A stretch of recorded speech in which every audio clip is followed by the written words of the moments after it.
ବିଜେଡିର ପ୍ରାଥମିକ ସଦସ୍ୟ ପଦରୁ ଇସ୍ତଫା ଦେଲେ କେନ୍ଦ୍ରାପଡ଼ା ସାଂସଦ ଅନୁଭବ ମହାନ୍ତି। ସିନେ ତାରକାମାନେ ବିଜେଡି ଛାଡ଼ିବାରେ ଲାଗିଛନ୍ତି। ପ୍ରଥମେ ଅରିନ୍ଦମ ରାୟ, ତାଙ୍କ ପରେ ସିଦ୍ଧାନ୍ତ ମହାପାତ୍ର ଓ ଆକାଶ ଦାସ ନାୟକ, ଏବେ ଅନୁଭବ ମହାନ୍ତି ବି ବିଜେଡି ଛାଡ଼ିଛନ୍ତି। କେନ୍ଦ୍ରାପଡ଼ା ସାଂସଦ ଅନୁଭବ ମହାନ୍ତି ନିଜର ଇସ୍ତଫା ପତ୍ର ଦଳ ସଭାପତି ନବୀନ ପଟ୍ଟନାୟକଙ୍କ ପାଖକୁ ପଠାଇଛନ୍ତି। ସେ ବିଜେପିରେ ଯୋଗ ଦେବା ନେଇ ଚର୍ଚ୍ଚା ଚାଲିଛି। ଆଜି ଯାଜପୁର ଜିଲ୍ଲା କୋରିର ଆକାଶ ଦାସ ନାୟକ ବିଜେଡିରୁ ଇସ୍ତଫା ଦେଇଛନ୍ତି। ଗତ ଥର ଦଳ ତାଙ୍କୁ ଟିକେଟ ଦେଇନଥିଲା, ଏଥର ବି ଦଳ ତାଙ୍କୁ ଟିକେଟରୁ ବଞ୍ଚିତ କରିଛି। ଏହି କାରଣରୁ ସେ ବିଜେଡିରୁ ଇସ୍ତଫା ଦେଇଥିବା କହିଛନ୍ତି। ସେ ନିର୍ବାଚନ ଲଢିବେ ବୋଲି ଦଳର ସୁପ୍ରିମୋଙ୍କୁ ଜଣାଇବା ପରେ ବି ତାଙ୍କ କଥାକୁ ଗୁରୁତ୍ୱ ଦିଆଯାଇ ନାହିଁ ବୋଲି ସେ କ୍ଷୋଭୋକ୍ତି କରିଛନ୍ତି। ନିଜର ଆତ୍ମସମ୍ମାନ ଓ କୋରିବାସୀଙ୍କ ସ୍ୱାଭିମାନ ଲାଗି ବିଜେଡି ଛାଡ଼ିଛି।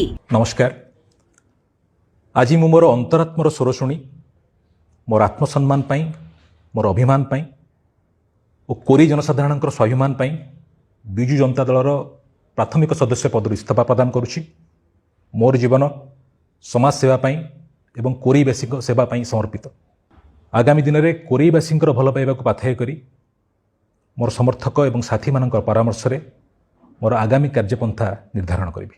किछि दिन तले बिजेडीर पूर्वतन सांसद तथा अभिनेता सिद्धांत महापात्र भी दल छाड़ी बीजेपी रे जोग देइथिले। नुआ दिल्ली रे बीजेपी मुख्यालय रे आयोजित मिश्रण पर्व रे एही 3 जणको दल को स्वागत करा जायतिला। ब्यूरो रिपोर्ट विश्व विजय न्यूज ओडिशा।